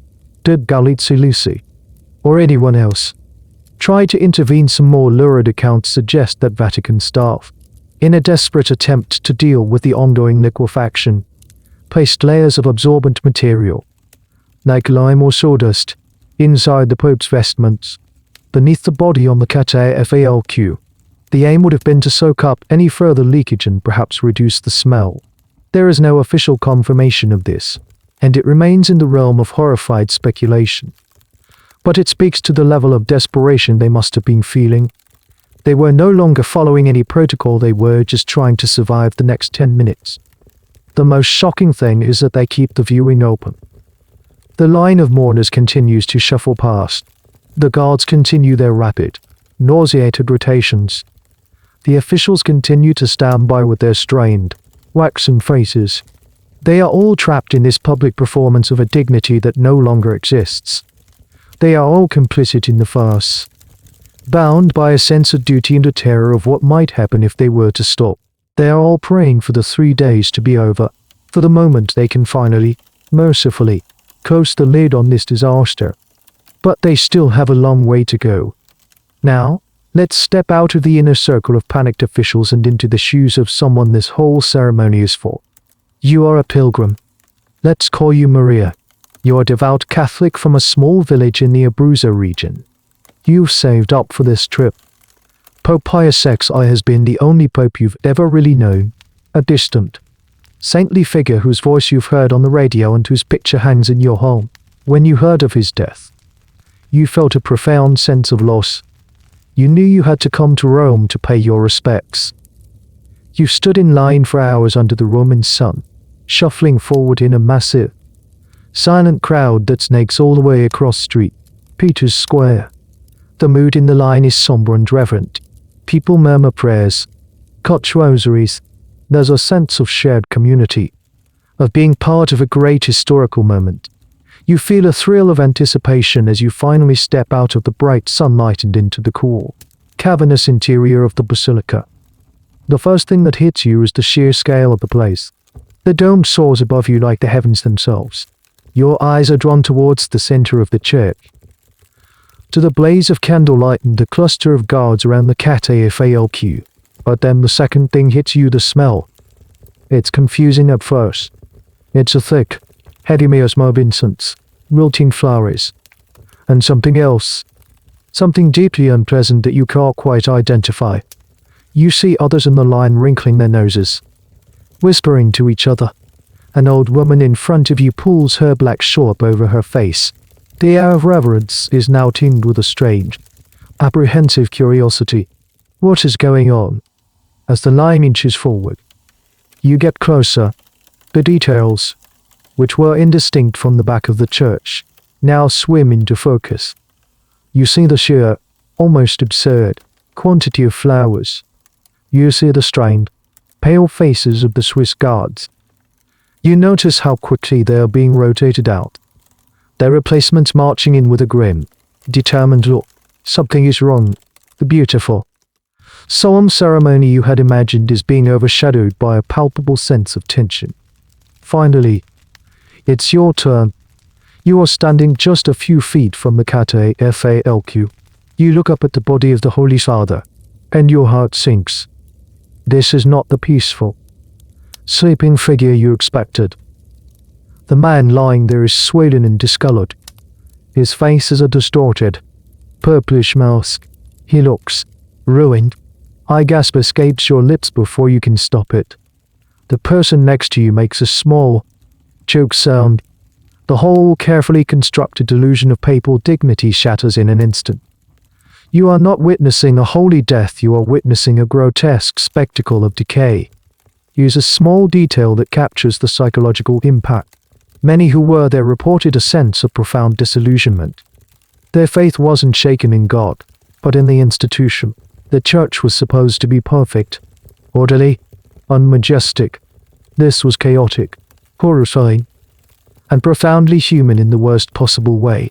It felt like a betrayal, not by the Pope, but of him. How could they let this happen? How could they put this on display? The historical debate here is about the long-term effect of this experience on the average Catholic. Did this single, shocking event contribute to a shift in how people viewed the papacy for centuries? The Pope was a remote, almost mythical figure. The funeral of Pius XII, for many who witnessed it firsthand, was a brutal reminder of the frail, corruptible nature of the human body, even the body of a pope. Some scholars argue that this event, in its own small, ghoulish way, helped to demystify the papacy, inadvertently paving the way for the more modern, accessible popes who would follow. It was a stark lesson that holiness is not a shield against the indignities of biology. You don't think about any of that. Of course, you are simply horrified. You quickly make the sign of the cross. Murmur a hasty prayer that is more for your own peace of mind than for the Pope's soul. And you hurry away. You don't want to look anymore. You push through the crowd, desperate to get back out into the fresh air of the square. When you finally emerge, blinking in the sunlight, the smell of Rome of traffic fumes and roasting chestnuts has never been more welcome. The experience has left a stain on your memory. You came to Rome seeking a moment of spiritual connection and historical grandeur. Instead, you were a witness to a secret, shameful disaster. You will go back to your village in Abruzzo, and when people ask you what it was like, you won't know what to say. The 3-day ordeal of the public viewing is finally nearing its end, but for the officials in charge, the nightmare is far from over. In fact, the worst part may be yet to come. The final stage of the funeral rites requires them to place the Pope's body into its coffin. Given the state of the remains, this is a task no one is looking forward to. The decision is made to end the public viewing ahead of schedule. The official reason given is to allow for the necessary preparations for the funeral mass. The real reason is that the body is deteriorating so rapidly that even the pretense of a dignified viewing has become impossible. The guards are on the verge of mutiny. The smell is unbearable, and the risk of further, more public disintegration is too high. Late on the third night, after the last of the horrified public has been ushered out, the great bronze doors of St. Peter's are closed. A small group of designated officials and workmen gathers around the catafalque. The air is thick with tension. The bright television lights are switched off, and the scene is now lit only by a few work lights and the remaining candles, casting long, dancing shadows. Their first task is to remove the body from the catafalque and place it in the first of 3 coffins, a simple one made of cypress wood, as is tradition. This is the moment they have all been dreading. The Swiss guards who performed the initial carry are not tasked with this instead. It falls to a group of lay Vatican attendants known as the Sedi Pontiff. As they approach the body, they can see the full extent of the damage up close. Without the softening effect of distance or crowd, the vestments are soaked and stained. The body itself has settled and sagged, losing all recognizable human form. As they attempt to lift it, the fabric of the vestments, weakened by the corrosive fluids, reportedly tears. The body, no longer a single solid mass, begins to fall apart. This is the most gruesome and chaotic moment of the entire affair. A scene of pure body horror unfolding in the heart of the world's most sacred church. The attendants struggle to keep the remains together as they move them the short distance to the coffin. It is a desperate, sickening struggle. Here's a detail that underscores the level of improvisation required. According to some of the more graphic accounts, the body was in such a state of decomposition that it couldn't be placed in the coffin in the traditional supine position. The bloating and subsequent collapse had made it too wide and misshapen. The attendants were allegedly forced to wrap the remains tightly in a sheet and push and prod them into the cypress box. They then had to stuff additional linens around the body to hold it in place. The historical debate here centers on the use of zinc. The plan for the triple coffin is Cyprus. Then laid. Then elm.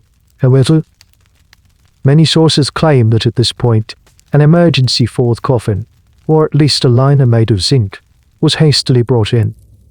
Zinc is more resistant to corrosion and provides a better seal.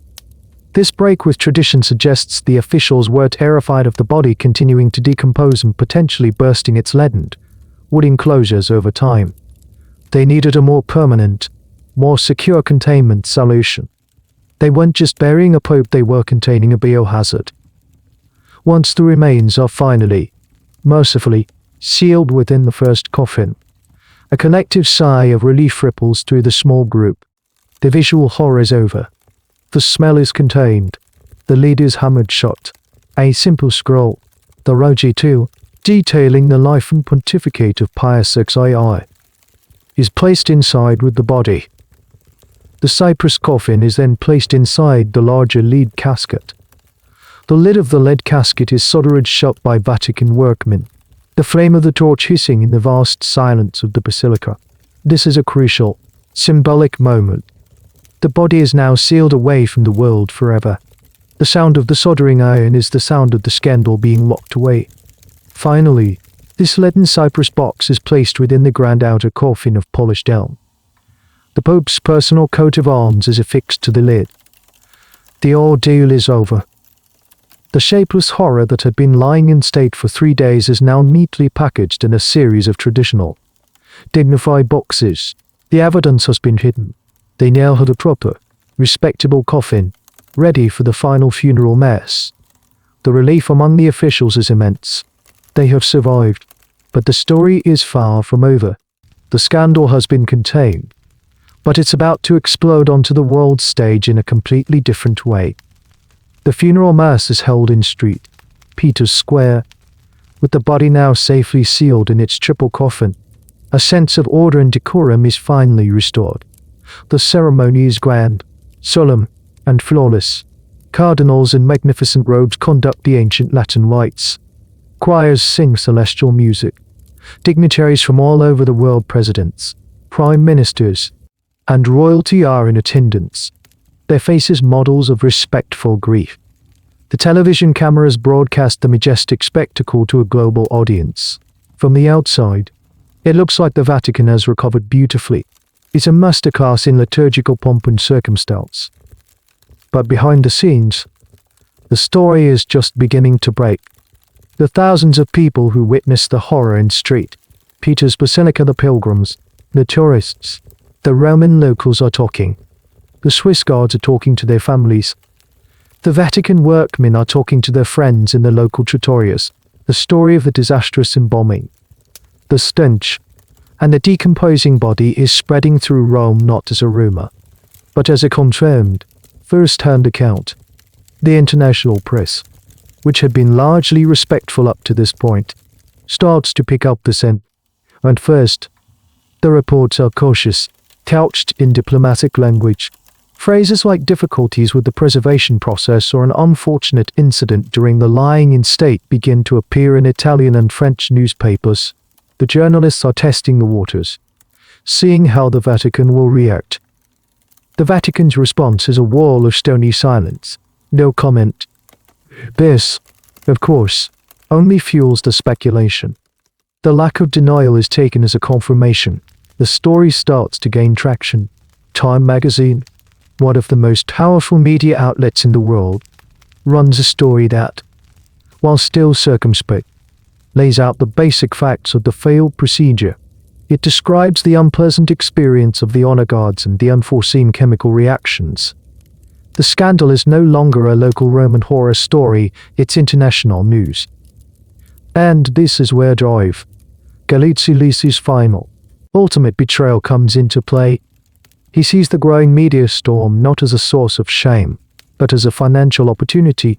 The world is hungry for the gruesome details, and he is the only one who has them all. He had the exclusive access, the inside story, and he had the pictures.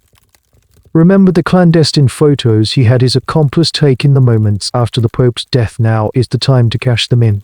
He sells the series of photographs, along with a detailed, first-person account of the Pope's final illness and death, to several European publications, including the magazine Paris Match. The publication of these photos and his tell-all diary is a bombshell. The world is suddenly looking at shockingly intimate, and completely unauthorized, pictures of the dead Pontiff, propped on his pillows, his face slack in death. His accompanying article is filled with clinical details about the Pope's suffering, a violation of medical ethics and personal trust so profound it is almost incomprehensible. He describes the hiccups, the gastritis, the final agony, all from his privileged position as the Pope's doctor and friend. This is the point where the historical record is crystal clear, with no room for debate. There is no more talk of whether he was a well-meaning but deluded scientist. His actions reveal him to be a man of breathtaking cynicism and greed. He had not only failed to preserve the Pope's body, he was now actively desecrating his memory for profit. He was selling his patient's dignity to the highest bidder. The reaction is one of universal revulsion. The world, which had been morbidly fascinated by the funeral disaster, is now united in its condemnation of the doctor. He is denounced in newspapers from New York to London to Sydney. He is condemned by medical associations for his flagrant breach of patient confidentiality. He has gone from being the Pope's trusted physician to an international pariah in the space of a few days. For the Vatican, this is the ultimate humiliation. They had been struggling to contain a story about incompetence and biological decay. Now they are at the center of a massive, sordid scandal involving betrayal, greed, and checkbook journalism. The quiet, ascetic Pope Pius XII, a man who valued privacy and dignity above all else, has had his final moments turned into a tawdry media circus, orchestrated by the very man he trusted to protect him. The Vatican's anger, which had been simmering for weeks, is about to boil over. While the world is recoiling in disgust from the tell-all articles and ghoulish photos, Riccardo Galeazzi-Lisi is, for a brief moment, a man in demand. He is giving interviews, embellishing his story, and likely counting his money. He seems completely oblivious to the moral crater he has created, or perhaps he simply doesn't care. In his mind, he is the central character in this historic drama, and he is finally getting the attention he deserves. He is not just the Pope's doctor, he is now the Pope's official biographer, whether the Vatican likes it or not. His ultimate betrayal wasn't just selling the photos of the deceased Pope. It was the publication of his diary. In it, he presented himself not as a failed emblem, but as a long-suffering medical hero, constantly battling the Pope's ailments and the ignorance of the Vatican court. He described his revolutionary embalming method in glowing, scientific-sounding terms, blaming its failure not on his own incompetence, but on unforeseen atmospheric conditions and the unique biological characteristics of the Pontiff. It was a masterpiece of self-serving revisionist history, written and published while the memory of the funeral stench was still fresh in Rome. But his most egregious act was revealing the intimate details of his patient's medical history. He spoke of the Pope's frailties, his fears, his moments of weakness. This is the absolute cardinal sin for any physician. The doctor-patient relationship is built on a sacred foundation of confidentiality. Galeazzi-Lisi took that sacred trust and shattered it for a global audience. Let's not get as specific. Deeply personal detail he revealed. He described, in clinical detail, the Pope's struggles with the feeding tubes and liquid diets in his final days. This wasn't medically relevant information for the public, it was a humiliating detail that stripped the Pontiff of his remaining dignity. It painted a picture of a helpless, infantile patient, not a spiritual leader. This, more than anything, demonstrated the doctor's complete lack of empathy or professional ethics. This betrayal created a fascinating, if short-lived, historical debate. Was this a new form of journalism or an age-old form of greed? Some media theorists at the time, playing devil's advocate, might have framed it as a public right to know. The Pope was a world leader, after all. Shouldn't the public be privy to the details of his health and death? This argument, however, quickly crumbled under the sheer weight of the doctor's obvious financial motive and the deeply personal, non-newsworthy nature of his revelations, the consensus swiftly landed on age-old greed. He wasn't a whistleblower, he was a grave robber, stealing not gold, but dignity. The reaction from his own family was reportedly one of shame and horror. Remember his brother, the respected Vatican architect who had provided his initial introduction. The Galeazzi-Lisi family was a respected name in Rome. Riccardo's actions had dragged that name through the mud. The scandal was not just a professional one, it was a profound personal and familial disgrace. Back in the Vatican, the cardinals who were now preparing for the conclave to elect a new pope were united in their fury. They had suspected the doctor was an incompetent fool. They had watched in horror as his incompetence led to a global embarrassment. Now they saw him for what he truly was, a treacherous charlatan. His actions were not just an insult to the memory of Pius XII, they were an attack on the integrity of the Holy See itself. He had profited from their collective misery. Retribution would be swift and absolute. He had sealed his own fate, not with a revolutionary embalming technique, but with a fountain pen and a contract from a gossip magazine. The man who had once held the keys to the Pope's chambers was about to find every door in Vatican City slammed shut in his face. Forever.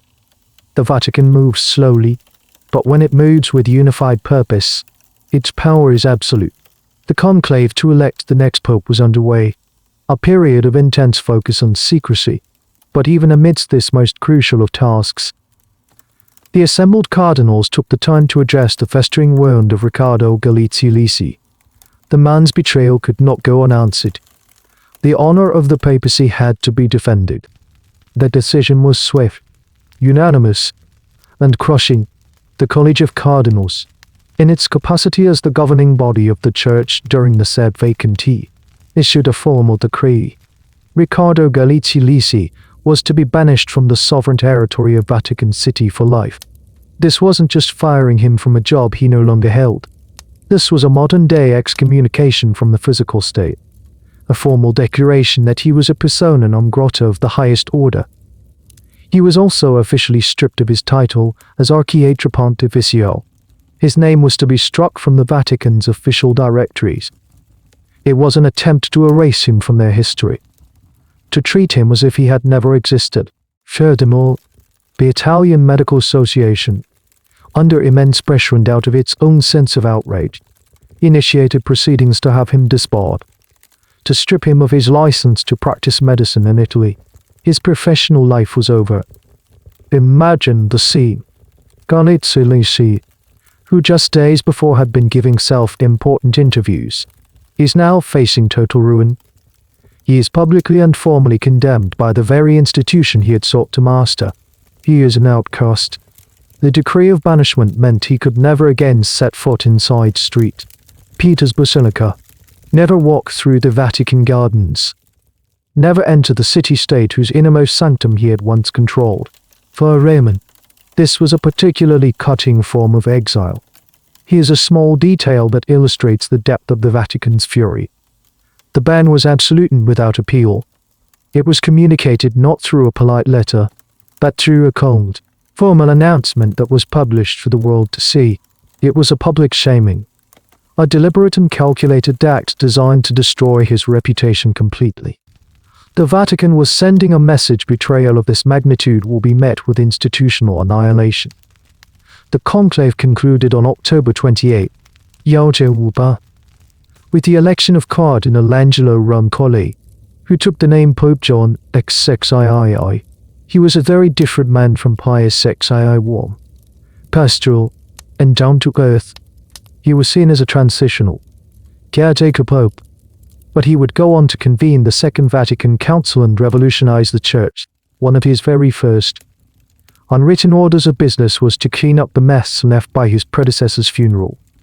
Pope John XXII immediately confirmed the ban on Galeazzi-Lisi. There would be no papal pardon, no quiet reconciliation. The sentence was permanent. The new pope was determined to restore a sense of normalcy and dignity to the Vatican. And that meant purging the last remnants of the disastrous affair. The historical debate here is a subtle one. Was the Vatican's punishment aimed solely at Galeazzi-Lisi, Or was it also an act of institutional self-preservation by focusing all the blame and condemnation on the rogue doctor? The Vatican could effectively sidestep the more difficult question of its own culpability. Why had Pope Pius XII been so trusting? Why hadn't the senior cardinals intervened sooner by making Galeazzi-Lisi the sole villain of the story? They could neatly close the book on a deeply embarrassing chapter of their own institutional failure. The doctor became a convenient scapegoat, allowing the Vatican to punish the crime without having to examine the institutional culture that had allowed it to happen in the first place. Galeazzi-Lisi, now stripped of his titles, his reputation, and his career, vanishes from the public eye. The man who had chased the spotlight so aggressively is now thrust into the shadows. The Vatican's thunderous rage has cast him out, and the gates of the city he once prowled with such arrogance are now, and forever, closed to him. His great experiment had ended not with a preserved body, but with a ruined life. The election of a new pope and the banishment of the disgraced doctor brought the immediate crisis to a close, but the memory of the disaster lingered, a ghost haunting the corridors of the apostolic palace. The new pontiff, John XXIII, and the cardinals of the Curia were determined that such a fiasco would never, ever happen again. The result was a series of quiet, unpublicized, but ironclad reforms to the ancient protocols surrounding a pope's death. The most significant of these is what you could unofficially call the Galeazzi-Lisi clause. While there's no single Vatican law with that name, the effect was the same. An unwritten but absolutely rigid rule was established from now on. Upon the death of the Pope, the preservation of the body was to be handled exclusively by the official Vatican embalmers. The Tanasiatori, using traditional, time-tested methods. There would be no more room for freelance innovators, no more revolutionary techniques, no more amateur scientists with grand theories. The method they reverted to is the one still in use today. It is a standard, medical-grade arterial embalming process. It involves the injection of a formaldehyde-based solution into the vascular system to preserve the tissues and prevent decay. It is scientific. It is reliable.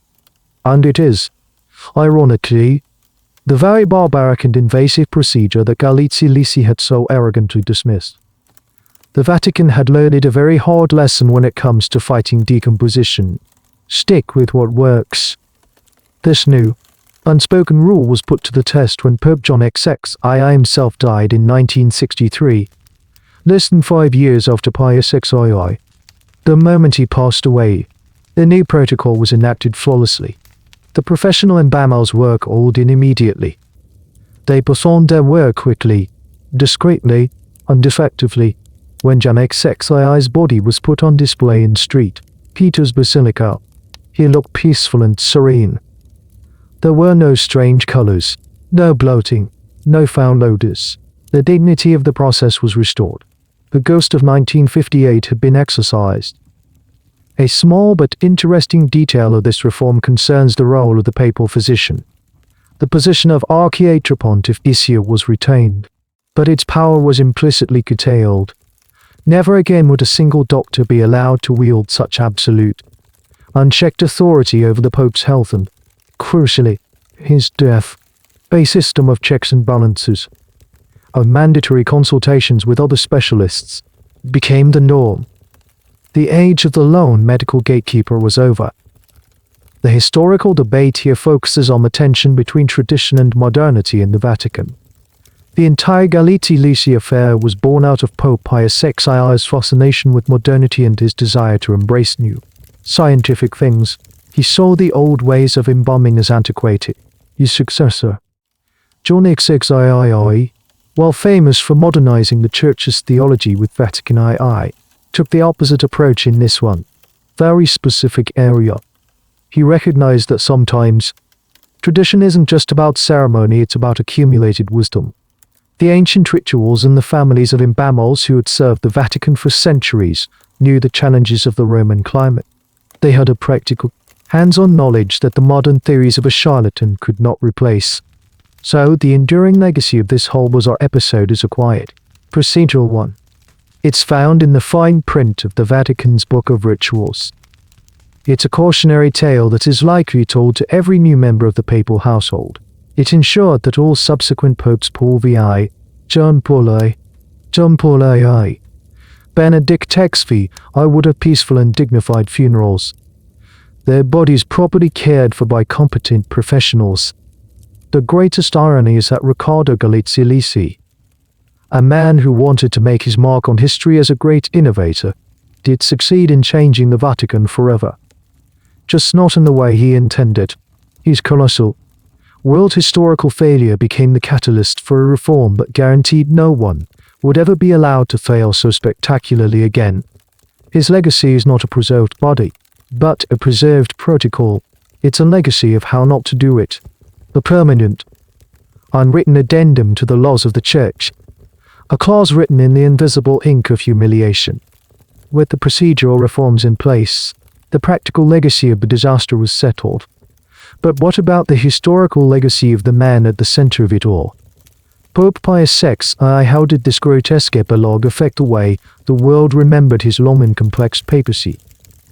It's a difficult and sensitive question. For his many defenders and for devout Catholics, the funeral disaster is seen as a tragic footnote, a final indignity inflicted upon a great man by a treacherous fraud. In this view, it has no bearing on his actual life's work. They argue, with considerable justification, that you cannot judge a 20-year pontificate by the incompetence of a single doctor in the 3 days following his death. His legacy, they insist, should be defined by his encyclicals, his diplomatic efforts during the war, and his deep spirituality. The funeral was a horrific accident, not a reflection of his character or his reign. However, for his critics, the story is not so easily dismissed. They see the Galeazzi-Lisi affair not as an isolated incident, but as a perfect, damning metaphor for what they consider the fatal flaws of his papacy. This is where the story connects back to the great, unresolved controversy of his reign, his public silence during the Holocaust. Critics draw a powerful, if perhaps unfair, parallel. They argue that Pius XII was a man who lived in a secluded, protected bubble, an ivory tower of his own making. He surrounded himself with a very small circle of trusted individuals, like Sister Pasqualina and, most faithfully, Dr. Galeazzi-Lisi. He was isolated from outside opinions and contrary advice. His judgment, they contend, was therefore impaired.